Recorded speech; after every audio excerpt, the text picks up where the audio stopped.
Olá, que alegria tê-los novamente conosco na continuidade do estudo do livro Ação e Reação.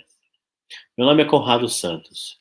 É uma grande alegria estar aqui com vocês e nós vamos dar continuidade ao capítulo 9 do livro Ação e Reação, que tem como título A História de Silas. E antes de recapitularmos aonde paramos na semana seguinte, de tantos detalhes que tem esse capítulo, vamos fazer uma breve prece, para que possamos aproveitar juntos, nos sintonizarmos em todos os ensinamentos que nos aguardam ao lermos este capítulo tão importante. Vamos fechar os nossos olhos e elevar os nossos pensamentos. Pai amado, Mestre Jesus, nós agradecemos, Senhor, por mais um dia em nossas vidas. Agradecemos por aqui estarmos. Agradecemos pelo conhecimento que a espiritualidade maior nos oferece. Te rogamos, Mestre, forças para que sejamos capazes de entendê-las e colocá-las em prática, a serviço do nosso desenvolvimento e a serviço de tantos quantos estão à nossa volta. Obrigado, Senhor. Obrigado por este livro. Obrigado pela alma abnegada que aqui esteve entre nós, de Francisco Cândido Xavier, pelo legado de amor e de exemplo que nos deixou. E assim, com muita alegria, damos continuidade ao nosso estudo. Que assim seja. Muito bem. E voltamos para continuarmos e concluirmos o capítulo 9, a história de Silas. Vocês se lembram que na semana anterior nós iniciamos ali com uma recapitulação do capítulo 8 e iniciamos para entender o que estava acontecendo ali no capítulo 9, que é a história de Silas, e nós já entendemos a situação da história muito difícil, muito resistente à postura de Leonel e Clarindo, os dois obsessores, que estavam lá, de volta no lar de Luiz e de Adélia, e neste instante, então, ao observar a situação em que Luiz demonstrava os seus pensamentos de negativismo, Leonel então dizia que, olha, o que se pode esperar de alguém que pensa desse jeito, que age dessa forma? Eu não tenho nada a esperar dele, a não ser que ele realmente possa abandonar a vida. O que esperar desse homem, né? E aí nós vemos então iniciar-se uma reflexão a partir dos olhos de Silas, que vê em Luiz um irmão que necessita de nossa compaixão. E começa a explicar então a Leonel e a Clarindo de que valeria simplesmente a vingança pela vingança se não dessemos condições àquele que perseguimos de resgatar as suas próprias faltas. Mas vamos entender como será que Silas vai ser ou não será capaz de convencer Leonel e Laurindo a abandonarem o plano que eles estão focados na vingança. Como será que Silas vai conquistá-los, se aproximar deles?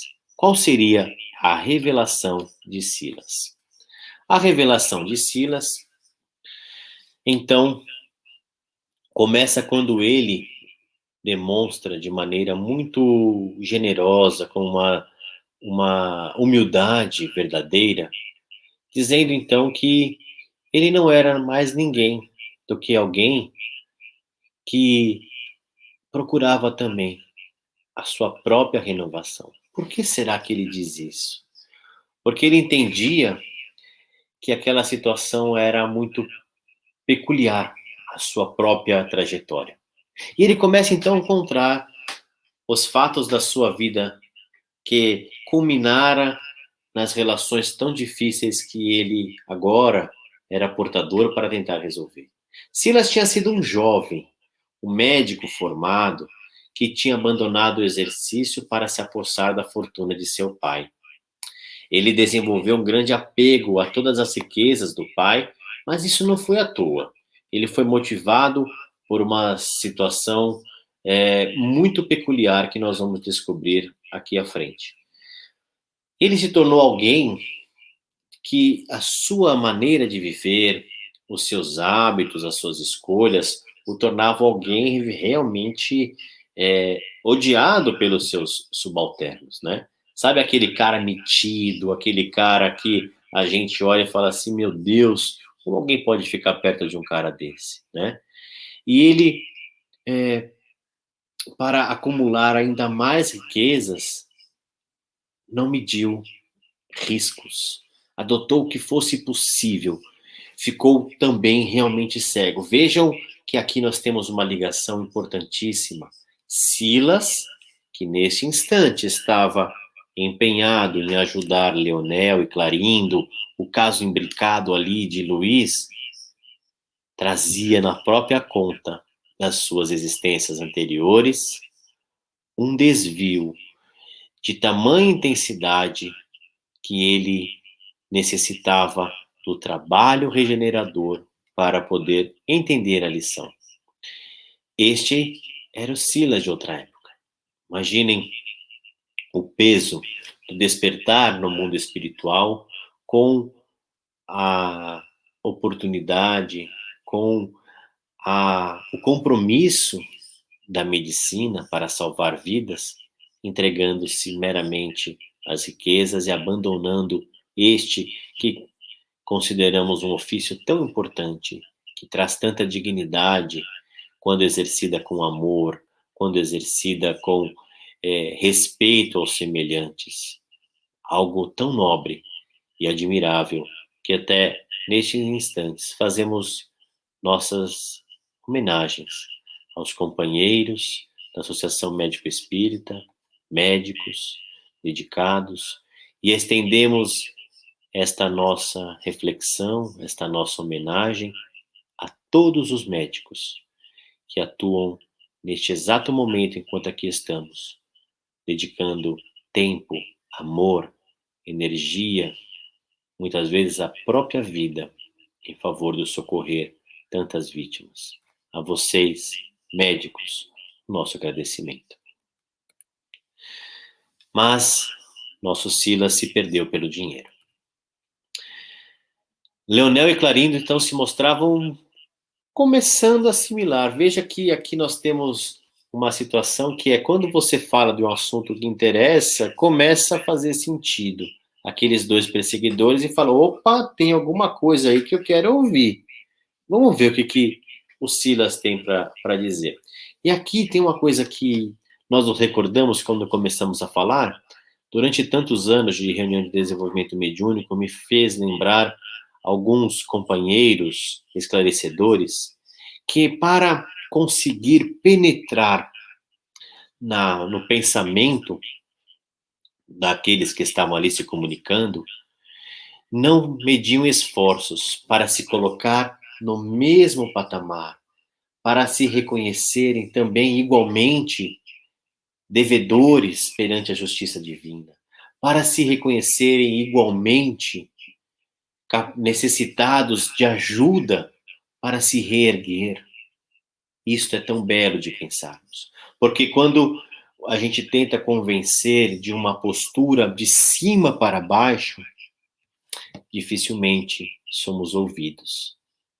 E isso nós aprendemos ao longo dessas reuniões, onde tantos esclarecedores, nosso querido Paulo Severino, nossa Magali Bujardi, a nossa Cecília Matos, que tivemos a oportunidade de conviver durante tantos anos com esses esclarecedores, nos ensinam que para tocarmos o coração de um espírito comunicante, enraigado no ódio e na vingança, é preciso ouvi-lo e demonstrar um desejo sincero de também necessitar de ajuda. Isso é o que convence. E nosso Silas estava amarrado por essa perdição, preso a tudo isso. Silas então abre o seu coração. Em sua última existência, ele tinha desde cedo demonstrado paixão pelo dinheiro. E veja o planejamento reencarnatório aqui. Ele tinha esta paixão pelo dinheiro, já apresentado desde a sua infância, e o planejamento reencarnatório o faz nascer exatamente aonde? Num lar com grande fortuna. Horas, se o que você precisa vencer é o seu apego ao dinheiro, você terá a oportunidade num lar com grande fortuna para que você possa vencer. Ele era então filho de um advogado muito ocupado, muito abastado e de uma mãe católica, fervorosa. O pai dele era tão ocupado que não tinha nem tempo para poder ter compromissos com a fé, com a religiosidade. Mas a sua mãe era muito fervorosa, muito dedicada, mas por talvez uma situação ali no lar, por uma questão talvez social, de não ir contra o próprio marido, ela não estimulou nos filhos os compromissos com a fé cristã. E Silas se recordava com arrependimento os convites da mãe para ir às missas, para exercitar a fé cristã. No livro dos Espíritos, nós entendemos na questão 816 exatamente isso que nos foi relatado aqui por Silas. Quando Kardec pergunta aos espíritos se o rico sofre mais tentações, não dispõe também ele de mais meios para fazer o bem? Vejam que era esta a situação de Silas. Nasceu numa família que podia lhe dar o melhor acesso aos estudos, para que ele pudesse se transformar num médico, com segurança financeira e dedicar-se para o socorro dos semelhantes. Os espíritos respondem a Kardec, e justamente o que nem sempre faz. Torna-se egoísta, orgulhoso e insaciável. Suas necessidades aumentam com a fortuna e julga não ter o bastante para si mesmo. Quantos Silas, enquanto abastados, não existem no mundo? Quanto é que nós temos de exemplos de condições favoráveis para se realizar algo em favor da coletividade, em favor de si próprio, que se perde pelo egoísmo de querer mais e mais e mais.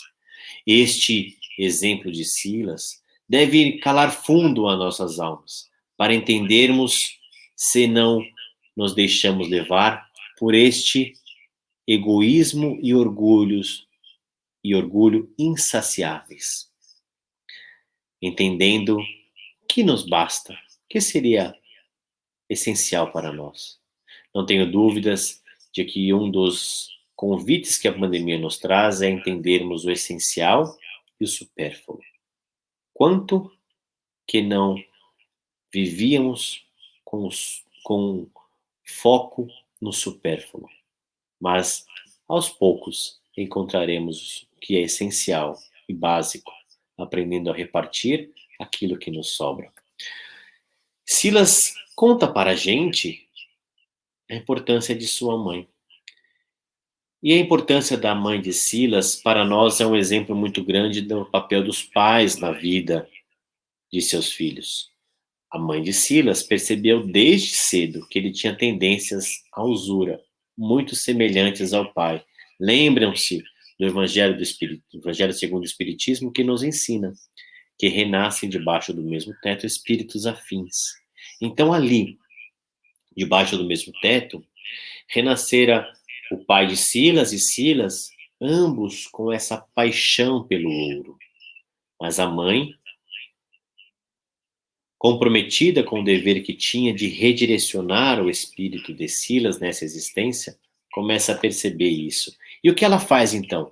Começa a estimular o filho para que ele possa estudar, para que ele possa buscar a medicina, para que ele pudesse encontrar uma alegria, uma razão de viver socorrendo os próximos e dessa maneira tornar-se agradável a Deus. Mas não contávamos que antes deste direcionamento que ela desejava para o Silas, não se contava que ela faleceria.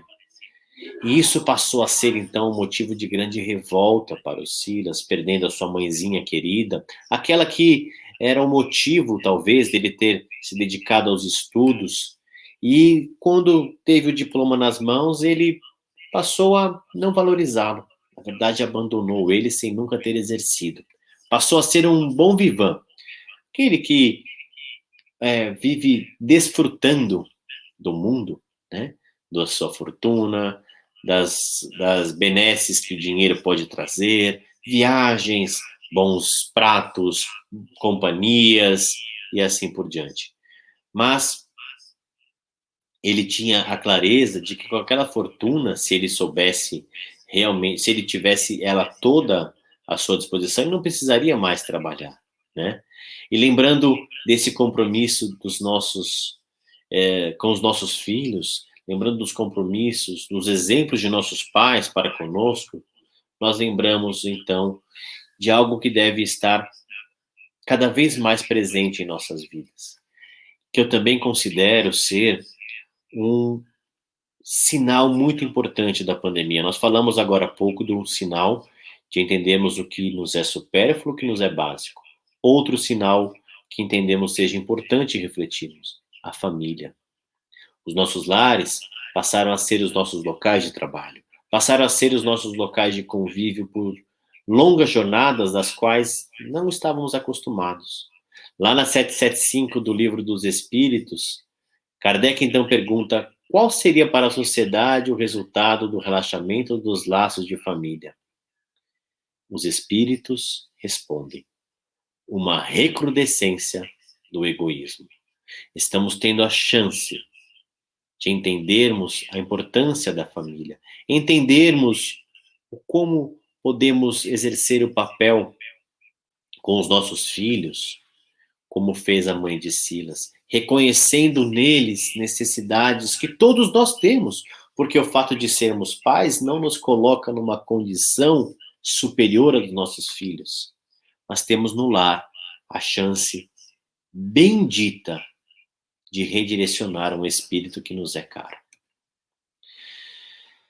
E vejam como nós temos aqui, com essa mudança da família, nós temos aqui duas situações muito claras. Uma notícia que nós achamos aqui do Vaticano mostra que a família e a nova realidade em pandemia, mostrando que o convívio familiar ficou mais intenso em muitos lares e, com isso, encontrou-se um tempo para conexão, para se realizar um evangelho no lar, para se fazer uma prece. As famílias sufocadas pelo medo da pandemia lá fora, se uniram, passaram a fazer refeições juntos, passaram a ter o lazer, passaram a orar juntos. Ou seja, buscando resgatar a força no seu parente, no seu pai, na sua mãe, no seu filho, para vencer este momento tão difícil. Esta é uma maneira que podemos aproveitar esses instantes resgatando a essência da família e a conexão juntos. Mas era muito difícil voltar a esse convívio sem que pudéssemos encontrar, da mesma forma, animosidades, indiferenças, muito distanciamento, muita violência, muito egoísmo de não querer compartilhar a própria vida, se sentir incomodado. Então, infelizmente, com muito pesar, este convívio obrigado, que foi pelo confinamento, pelo isolamento, também trouxe dolorosas situações onde a violência doméstica subiu na pandemia. Então vejam que fomos empurrados para essa situação, mas reagimos de formas diferentes, né? Basta a gente então entender a importância que temos da família na pergunta 775 para nos questionarmos o que desejamos fazer deste momento em nossas famílias. Silas então descreve a sua queda. O pai se inclinara para um segundo casamento, mas já aos 70 anos de idade. E ele, naturalmente, tentou fazer com que o pai deixasse isso a todo custo. Afinal de contas, ao, ao, ao pai que buscara talvez a felicidade, uma segunda núpcias, não importava o Silas a felicidade do pai. Importava a ele resguardar da totalidade da fortuna para que não fosse ameaçada por alguém que teria direito no segundo casamento do pai. E então, Aida, a segunda esposa do pai, que ele havia se casado, Silas não conseguiu fazê-lo desistir da ideia, era mais jovem. E também obrigou o pai de Silas a ter uma vida social, a ter hábitos, a ir a reuniões sociais, muito além das capacidades físicas daquele homem de 70 anos, muito além das suas forças. O que aconteceu com o pai de Silas? Adoeceu. Tamanha foi a maneira com que ele se jogou nessa vida, que a ida no, no frisson, no auge da sua mocidade, gostava de aproveitar. Silas, então, via claramente a possibilidade do pai doente vir a falecer e ter a sua fortuna dividida. Ele começou, então, a arquitetar um plano. Arquitetar um plano para que ele pudesse resguardar a situação da fortuna que ele não queria dividir com a Ida. Como ele começou a fazer isso? Ele começou a planejar uma forma para que a Ida não herdasse nada do pai. Mas como ele poderia fazer isso, já que ela já tinha direito a isso, né? O assassinato poderia ser uma solução. Claro, deveria ser feito com muito cuidado para que ele não fosse acusado disso, mas ele queria antes deixar a certeza de que não só a questão da fortuna, mas também pela escolha do pai, pelas buscas daquela moça, ele gostaria de desmoralizá-la para que não houvesse dúvidas. Então ele convida um primo, Armando, que já havia tido um relacionamento com a Ida no passado e era muito mulherengo, para que os dois pudessem se aproximar. E eles então começam a ter encontros, vai para baixo, vai para cima, vai para festa, e o nosso Silas, né? Então ele começava a criar as situações, deixar o pai de lado, deixar a coisa acontecer para que os dois pudessem estar cada vez mais ligados uns aos outros. E aí, o que ele faz? Vai e conta ao pai. Tá vendo aquela mulher que você se casou, que você confiava? Não é uma mulher muito confiável. Ele arquiteta um encontro para que o pai pudesse abrir o quarto e pegasse os dois juntos. A partir daquele momento, Armando, que já sabia do que poderia acontecer, sem muito se preocupar, não dá muita razão à situação de ter sido pego pelo pai, pelo esposo de Aida, né? Ali naquela situação em que estava junto com ela. Mas a Ida adoecera, começou a ficar se sentindo realmente amargurada por isso e adoeceu. E 2 semanas depois, e aí tiveram médicos que foram socorrê-las, e 2 semanas depois desse episódio, ela apareceu morta. E os médicos que a acompanhavam disseram que foi um suicídio, afinal de contas ela estava totalmente entregue à situação do desespero, da vergonha, angustiada, e a vida parecia não lhe fazer sentidos. Isso trouxe tristes consequências. Após adoecer, então, o pai confessa a Silas que a Ida não tinha se suicidado. Vejam só aonde Silas se meteu. Como a gente não tem ideia que um ato impensado nosso tem um efeito em cadeia capaz de destruir a história de outras pessoas. Aquela situação forjada, forçada, que Silas queria que acontecesse, e ele estava, de certa forma, satisfeito, porque a Ida tinha se suicidado, o pai então lhe revela, ela não se suicidou. eu a envenenei. Vejam, o pai, que ele desejaria vê-lo livre das garras do casamento, da divisão da fortuna, tinha se tornado, por conta daquilo, um criminoso. É muito importante pensarmos na consequência dos nossos atos. E não conseguia mais se perdoar. O pai entrava naquele ciclo claro de culpa, né? Onde você fica preso nesse processo de culpa e não consegue sair, um remorso imenso, e ele desejava simplesmente morrer.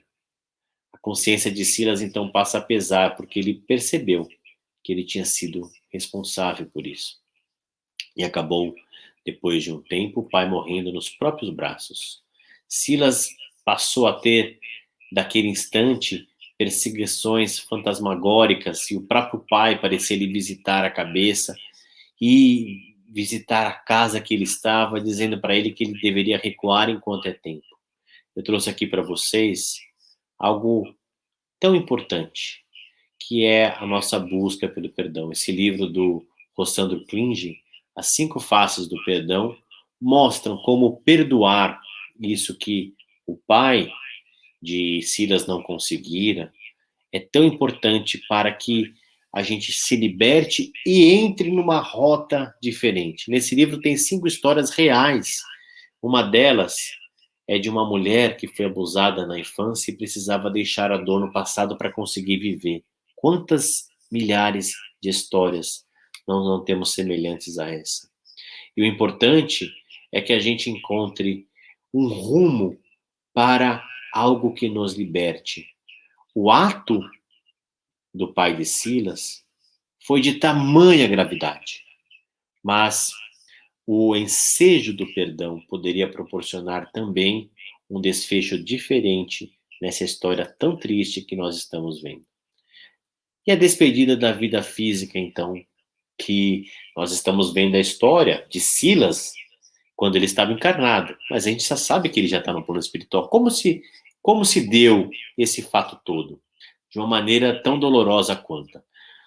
Ele se viu perseguido por aquelas situações, então, e foge para a Europa para tentar dar uma esparecida e libertar-se daquilo, como se a gente pudesse fugir dos nossos problemas, como se a gente pudesse deixar num país a culpa e viajar de cabeça tranquila para o outro. Ele não conseguiu. Depois de um tempo voltou para casa e não conseguia nem ficar mais naquela casa. Então ele pediu para ficar na casa de amigos e, ficando lá por alguns meses, e naquela situação sempre terrível, começou a adoecer, teve um processo de uma gastrite, podemos chamar assim, com dores imensas, e foi buscar tomar um bicarbonato. E, sem saber, na adega da família amiga, ele acaba ingerindo um veneno que o leva à morte. A situação tinha sido similar àquela que acontecera com Aida, que fora considerada, e ele foi considerado pelos amigos também um suicida. Mas ele tinha feito isso por engano. Ele não tinha atentado contra a própria vida, mas tinha sido considerado um verdadeiro suicida. Já no plano espiritual, este espírito que traz um fardo carregado de ter provocado a morte de Aida, de ter visto o pai ali sujando as próprias mãos por conta do plano que ele havia arquitetado, esse espírito com uma carga imensa de culpa adentra o plano espiritual. Não obstante, depois do sepulcro, ele diz então que atravessou meses de terror e um grande desequilíbrio. E amigos do pai, que já se encontravam no plano espiritual, passaram a socorrê-lo. E ele, depois de um tempo, se encontrou com o próprio pai e passou a empenhar forças para preparar o futuro. Aqui nós temos um hiato que talvez o livro não nos descreveu, mas vejam que este socorro e talvez esse reencontro com o pai, reconhecendo a própria culpa, reconhecendo que tinha levado o pai e a madrasta à situação tão difícil, Silas transforma aquela culpa em arrependimento. E este arrependimento se transforma na força transformadora para que ele possa preparar o seu futuro, para que ele possa preparar a situação para uma nova existência. E Silas então diz: como vocês veem, falando aos amigos, né? A fascinação pelo ouro foi o motivo de minha perda. Tenho necessidade de grande esforço no bem e na fé para não cair outra vez, porquanto é indispensável que me consagre a nova experiência entre os homens. André Luiz vem nos dizer que a encarnação se dá para a alma como oportunidade de lavar a roupa no tanque, lavar a roupa suja no tanque. É preciso que regressemos para nos reajustarmos com as nossas próprias consciências, com aqueles que lesamos. E Silas tinha isso. E vejam que, ao se colocar ajudando espíritos que compartilham do mesmo motivo que pode lhe causar a queda, ele se mantém vigilante, distanciando-se da possibilidade de cair outra vez. Vejam como é maravilhoso isso. Ele não foge, mas ele entende que, ao cuidar da dor do outro, vinculada à própria dor, ao próprio motivo de sua queda, ele está angariando forças para ser mais forte e conseguir ser alguém diferente, conseguir mudar, conseguir fazer algo realmente transformador. E ele deverá voltar para a existência física, na singeleza de um novo corpo, necessitado dos braços, necessitados do amor e do calor de uma mãe, de um pai, de um novo lar, para que seus propósitos possam materializar-se de forma efetiva. A gente encontra na 132 do Livro dos Espíritos qual a finalidade então da reencarnação. E os Espíritos então nos colocam que a finalidade da encarnação é imposta por Deus como o fim de nos trazer a perfeição. Aquela necessidade de aprendizado, exercitando por existências que vão se repetindo, Silas venceria aquela paixão, venceria aquele instante. Mas os Espíritos também respondem que para alguns é uma missão, para outros, podemos dizer para a grande maioria, uma expiação. Mas, para que a gente possa chegar a essa perfeição, para que Silas pudesse vencer aquilo, ele deveria sofrer as vicissitudes de uma existência corpórea. Porque é aí que se dá a expiação. E, naturalmente, aqui temos na resposta que para outros, a gente também tem que entender que, ao reencarnarmos, também estamos cumprindo um papel na obra da criação. Ou seja, aqui estamos por motivos reais, justos e verdadeiros de desenvolver, de nos colocarmos frente às vicissitudes para conquistarmos a perfeição, mas também para dar o nosso quinhão de colaboração na obra divina. Vejam como é bela a vida, como é importante valorizarmos a encarnação. E este planejamento, então, reencarnatório começa a ser desenhado. E a gente, então, entende que, para que isso possa acontecer, é muito importante que o devedor esteja ligado ao interesse de seus credores. Ou seja, Silas precisaria, de uma maneira, construir a situação favorável para que ele pudesse ter ali a oportunidade de se refazer, de auxiliar, de reconduzir-se, encontrando a sua madrasta, da qual ele precisaria encontrar ainda nas sombras. Leonardo e Clarindo, então, entendem que quando se faz a justiça com as próprias mãos, só se gera mais violência e crueldade.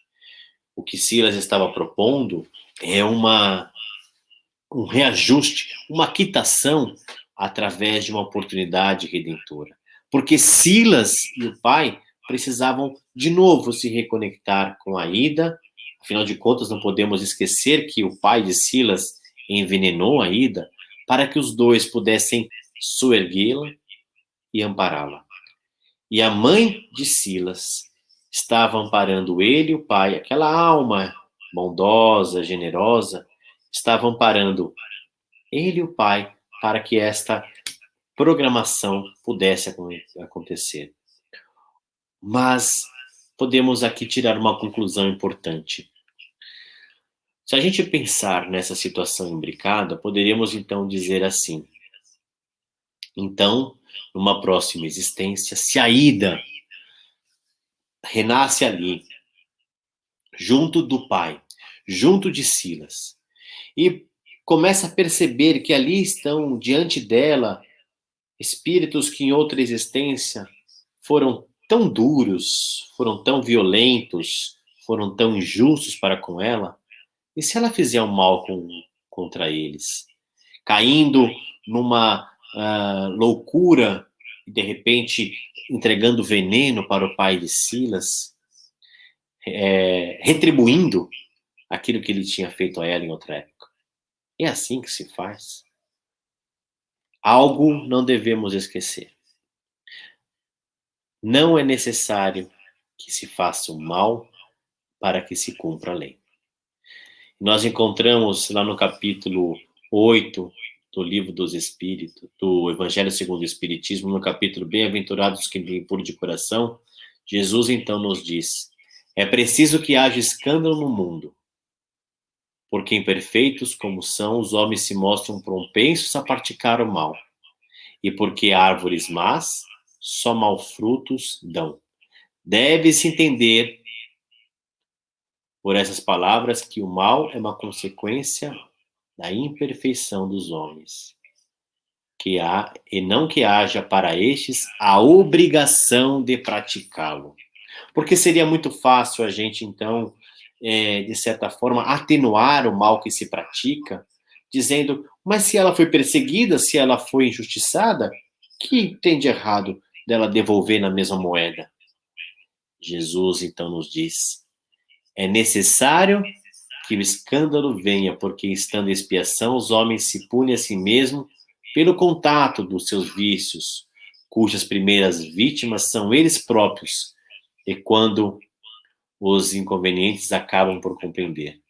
E só quando eles estiverem cansados de sofrer nessa coisa do mal que é feito e o mal que é devolvido, só quando estiverem cansados é que procurarão o remédio no bem. O que Leonel e Laurindo ainda não enxergam, mas que Silas já estava percebendo. A reação desses vícios serve, pois, ao mesmo tempo de um castigo para uns e de prova para outros. É assim que do mal tira Deus o bem que os próprios homens utilizam, as coisas más ou as escolhas. Eu só vou deixar a conclusão dessa frase, que Jesus, então, completa dizendo o seguinte: é preciso que haja escândalo no mundo. Mas ele diz: mas ai daqueles por quem os escândalos vierem. E isto é importante que nós tenhamos muito claro em nossas vidas, que o mal que nos é feito deve receber o bem para que ele possa cessar, para que definitivamente não sejamos escravos dessa situação. E nesse planejamento encarnatório, então, Silas deveria encontrar a madraça e voltar junto com a sua mãe abnegada. Juntos receberiam Silas e Aida como filhos. Vejam que interessante, o pai de Silas, junto com a sua mãe, que mais uma vez, vejam o amor dessa mulher para com o pai e para com o Silas, que ela voltaria novamente, se casaria com o pai e ia receber quem como filhos? Silas e Aida, que seria então o irmão da madrasta que ele tinha levado à situação tão difícil na vida anterior. Silas terá uma nova oportunidade, ele vai ser médico, mas agora vai ser mais difícil para conseguir ser médico.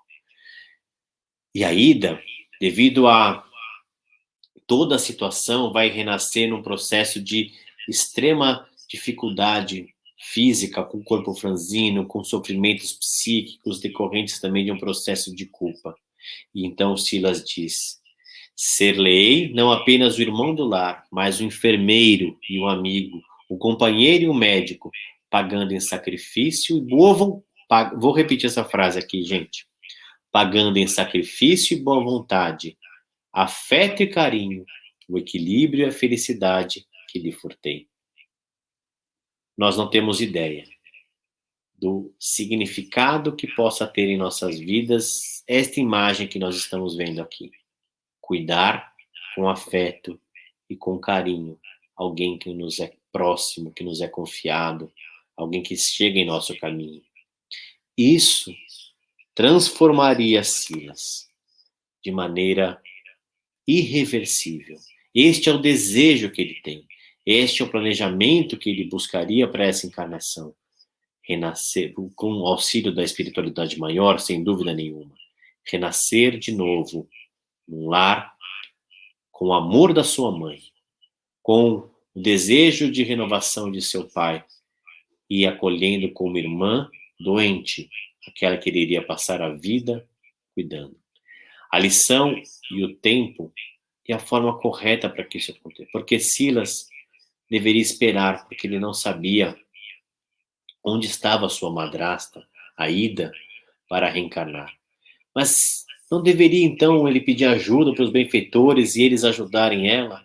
Silas então diz: o professor não pode trazer para si os deveres do aluno sob a pena de subtrair a lição. Vejam que ele precisaria conquistar os recursos para reencontrar a madrasta e programar essa nova encarnação. Silas precisaria vencer a si mesmo e iluminar-se para que, por conta própria, ele pudesse ir ao encontro do resgate da sua irmã. E as causas pretéritas, o André Luiz, o Hilário que lá estão, mas não teria essa situação que foi causada, porque se a gente tem uma repetição de fatos, o que aconteceu não tem causa pretérita.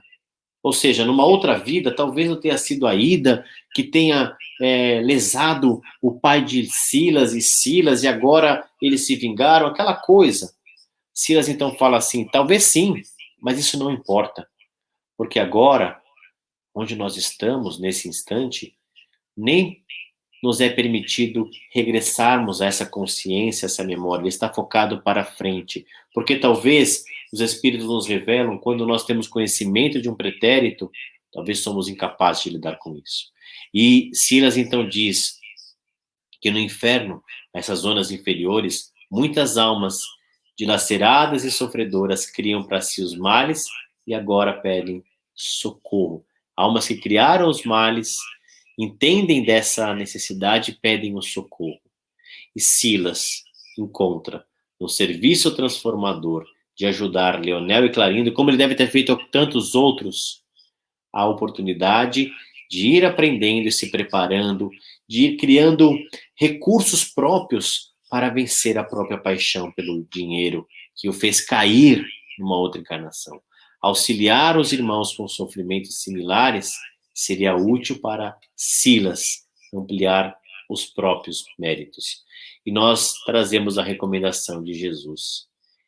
Reconcilia-te depressa com teu adversário, enquanto te encontras a caminho com ele.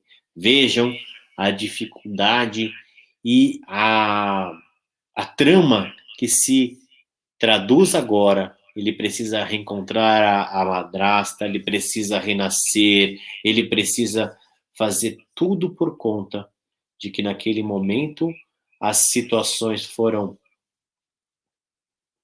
duramente marcadas pelas escolhas E no plano espiritual eles não conseguem fazer isso. É necessário reencarnar para fazer isso. Regressar ao plano espiritual sem a paz de consciência é muito doloroso.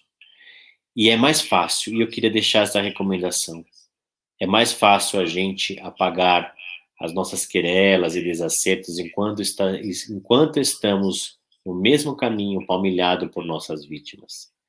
Se nós ferimos, se nós magoamos, se nós violentamos, aproveitemos para fazer isso enquanto estamos aqui encarnados. Não deixemos para amanhã. Nós não sabemos o amanhã, e muito menos as condições que encontraremos para uma nova oportunidade para perdoarmos e sermos perdoados. É preciso que se faça hoje, aqui e agora. Esta é a lição de Silas, que nos demonstrou que as suas escolhas, as suas dificuldades, o levaram para uma queda. Quem de nós não tenha passado por quedas semelhantes a essa?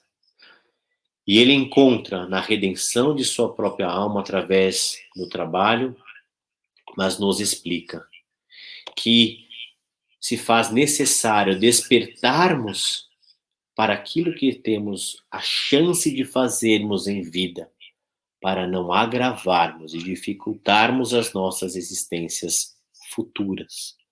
Porque uma vez mais nós dizemos, nós não sabemos as condições que teremos. Agora nós conhecemos a condição do corpo físico, a condição de estarmos convivendo com esses espíritos, mas quanto tempo será necessário para que ele possa conseguir reunir o pai, a madrasta, numa nova situação de reajuste? Pensemos nisso. O início do arrependimento, então, de Leonel, tocado por essa história, começava a acontecer. E ele então mostra os olhos umedecidos, porque ele encontra em Silas alguém que decaíra, que sofrera, que fizera sofrer, mas que buscava um outro caminho. As colocações deles tinham tocado esses irmãos. Leonel demonstrava uma vontade de falar sobre a Alzira, aquela que havia se suicidado lá também. Mas isso ficaria para uma outra oportunidade. Nos próximos capítulos que nós temos pela frente. Foi uma alegria estar com vocês. Que a história de Silas possa refletir em nossa história, em nossas escolhas, naquilo que estamos fazendo hoje, naquilo que estamos semeando para o nosso amanhã. A doutrina espírita não é uma doutrina que justifica o passado, que justifica as dores do hoje pelo passado, não somente disso, mas é uma doutrina libertadora, que nos permite ter a certeza de que semeamos hoje o nosso amanhã. Que amanhã nós desejamos.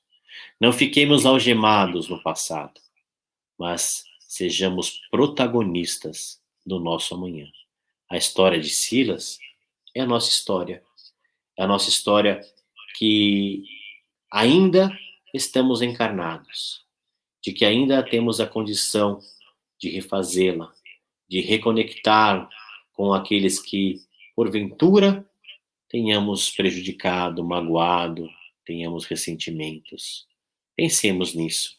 Nesse exato momento em que nós falamos com você que está aqui nos ouvindo, mais de 375 mil vidas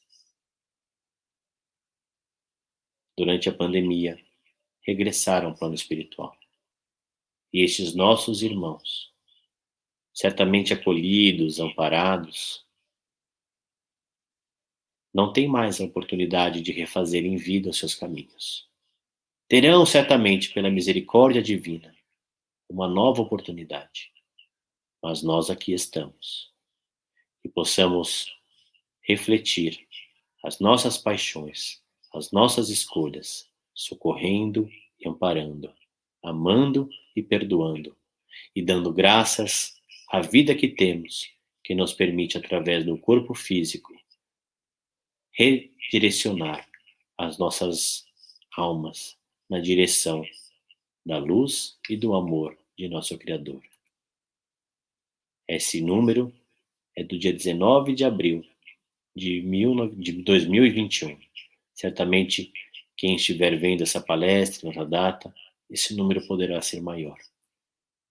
Refletimos com muito pesar, com muito respeito, todos esses nossos irmãos e a nossa maneira de refletir é transformando as nossas vidas e fazendo valer as nossas existências. Fiquem em paz, fiquem com Deus, fiquem seguros. Até a próxima. Um grande abraço.